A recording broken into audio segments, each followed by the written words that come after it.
Delight IAS पर आप सभी का एक बार फिर से बहुत बहुत स्वागत है। तो आप लोगों के लिए एक अच्छी खबर यह है कि यूपीएससी का जो प्रीलिम्स एग्जामिनेशन होना है या यूपीएससी का जो फॉर्म है उसका नोटिफिकेशन अब बहुत जल्द आने वाला है ना। 22 जनवरी की वो डेट है जिस दिन यूपीएससी की तरफ से नोटिफिकेशन 2025 के लिए जारी किया जाना है। कितनी वैकेंसीज जो है इस बार हम लोग अनुमान कर सकते हैं, किस तरीके से आप लोगों को फॉर्म को लेकर ध्यान रखना है, किन दस्तावेजों को लेकर आप लोगों को पहले से ही तैयारी रखनी है, इन सब चीजों को लेकर थोड़ा गहराई से बात करेंगे। मेरी पूरी कोशिश भी यही होगी कि यहाँ से हम लोग एक स्ट्रेटेजी को भी डिस्कस कर लें कि किस तरीके से आने वाले 4 महीने में आप लोगों को काम करने की जरूरत है जिससे आप लोगों का प्रीलिम्स हर हाल में क्वालिफाई हो जाए। सबसे पहली चीज तो ये है कि ये जो नोटिफिकेशन की डेट होती है इसका यूपीएससी एस्पिरेंट को बहुत बेसब्री से इंतजार होता है ना। बहुत, क्योंकि एक लंबे समय के बाद ये नोटिफिकेशन आता है। 1 साल का समय यूपीएससी को नोटिफिकेशन में लग जाता है। तो ये समय आ चुका है ना। मेरे हिसाब से इस बार वैकेंसीज थोड़ी सी बढ़नी तो थी, लेकिन वो रेलवे जो आपका इंजीनियरिंग सर्विसेज वाला जो एग्जामिनेशन के चलते वो मे भी थोड़ा सा बैलेंस हो जाए। बट फिर भी एक चीज की अच्छी बात ये हो सकती है कि लगभग 1000 प्लस जो है वैकेंसीज आप लोगों को देखने को मिलेगी इस बार, है ना। तो एक समय था जब 200-250 वैकेंसीज आती थी, बहुत पहले की मैं बात कर रहा हूं, तब भी लोग सेलेक्ट होते थे। तो उसके कंपैरिजन में तो ये 4 से 5 गुना ज्यादा वैकेंसीज हैं। तो आप लोग को डरने की जरूरत नहीं है कि वैकेंसीज कम है कैसे हैं, क्योंकि पिछले 4-5 साल पहले भी अगर आप देखेंगे तब भी सीटें जो हैं लगभग लगभग 750 तक चली गई थी। तो ऐसी कंडीशन में उसके अकॉर्डिंग आपके लिए अच्छी न्यूज ये है कि एक बेहतर जो है आंकड़ा आप लोगों को वैकेंसीज का देखने को मिलेगा। उसके अलावा अगर मैं आप लोगों को इस चीज पे बात करें कि कौन कौन सी चीजों को लेकर आपको ध्यान रखने की जरूरत है, देखो सबसे पहले तो मैं आपको एक सर्टिफिकेट को लेकर बात करना चाहूंगा कि देखो अगर कोई व्यक्ति, मान लो आप में से कोई तैयारी करने वाला बच्चा किसी श्रेणी से संबंधित है, श्रेणी मतलब जैसे कोई एससी से संबंधित है, कोई ओबीसी से संबंधित है, तो आप लोगों का सेंट्रल जो सर्टिफिकेट है ओबीसी को लेकर वो पहले से रेडी होना चाहिए, है ना। उसको लेकर थोड़ा सा आप लोग तैयारी कर लीजिए। अगर किसी बच्चे ने अभी भी नहीं बनाया है तो वेट मत करिए, जल्दी से अप्लाई करिए। हो सकता है वो थोड़ा, क्योंकि उसको आने में 10 दिन लग जाते हैं, तो आप लोगों को चलो कोई बात नहीं, 22 जनवरी को फॉर्म आएगा और उसके 3-4 बाद दिन तक भी आप लोगों को वो सर्टिफिकेट मिल जाएगा। तो इस चीज का इंतजार मत करिए, क्योंकि वहां पे ही आपको समस्या होने वाली है।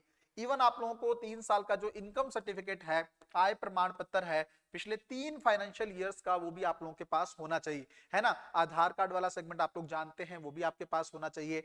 तो फॉर्म भरते टाइम, हालांकि बहुत बेसिक जो है फॉर्म होता है यूपीएससी का प्रीलिम्स के लिए, लेकिन कुछ कुछ चीजों को ध्यान रखने की जरूरत है। जैसे जो भी डिटेल आप भरें तो उसको बहुत ध्यान से देख के भरिएगा।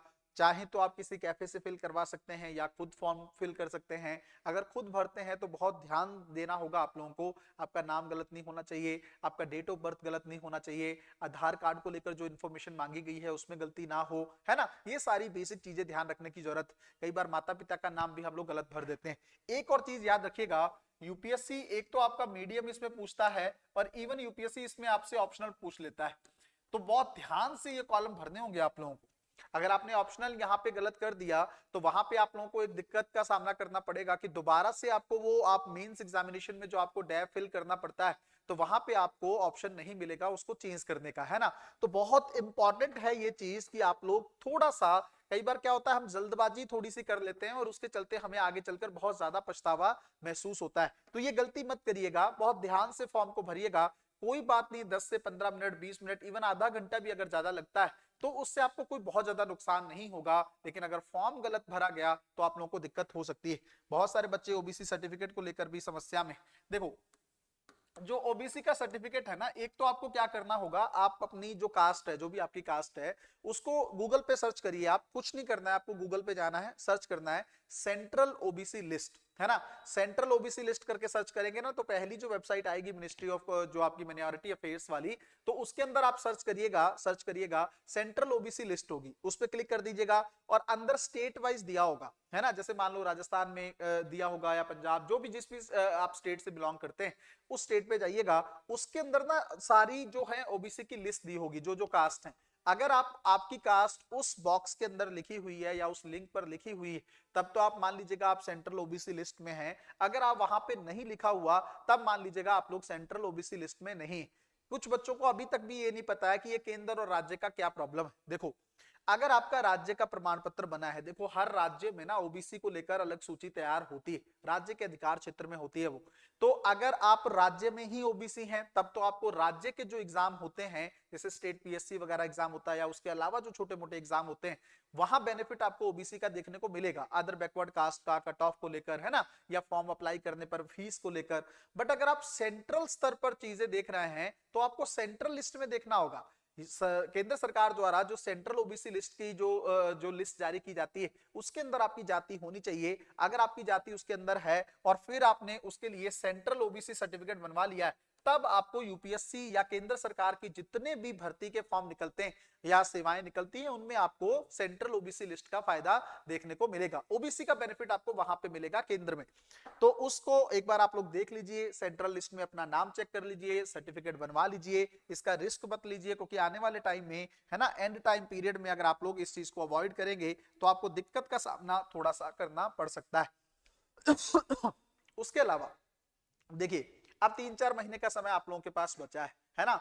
मान लीजिए वैकेंसीज में कुछ ऊपर हो या नीचे हो, इसको लेकर परेशान नहीं होना है, बहुत ज्यादा यूट्यूब की वीडियोस में नहीं फंसना है। आप लोगों को पता है कि देखो आपको एक सीट चाहिए और उसी चीज के सीट के लिए आप लोगों को एफर्ट करना है। उसके अलावा करने की क्या जरूरत है, देखिए आप लोगों को अभी अपनी तैयारी को बहुत ही सिस्टमेटिक तरीके से करने की जरूरत है, बहुत ज्यादा ध्यानपूर्वक आपको देखना होगा, सब कुछ नहीं पढ़ना है। जो कुछ आप लोग पढ़ चुके हो, पिछले 1-1.5 साल में तैयारी कर चुके हो, उस चीज में से भी आपको कंटेंट छांटना होगा, बहुत सेलेक्टिव अप्रोच लेके चलना होगा, है ना। सब्जेक्ट को बांटिए, कुछ सेलेक्टिव सब्जेक्ट हैं, है ना। अगर तो आप लोग तैयारी बहुत सिस्टमेटिक तरीके से करना चाहते हो तो मैंने आप लोगों को बताया कि डिलाइट आईएएस पर क्रैश कोर्स शुरू हो चुका है।